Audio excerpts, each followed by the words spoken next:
त्यातील निवडक भाग सर्वांसाठी मांडतो आहे.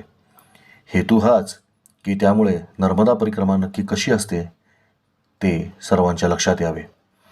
ही लेखमाला वाचून तुम्हाला नर्मदेविषयीच्या पौराणिक, ऐतिहासिक, भौगोलिक, नैसर्गिक, आध्यात्मिक, पर्यावरणविषयक, सामाजिक, सांस्कृतिक, राष्ट्रीय, आंतरराष्ट्रीय, स्थानिक, भाषिक, शास्त्रीय, राजकीय, दैवी, दुर्दैवी अशा अनेक अंगांची तोंडओळख निश्चितपणे होणार आहे.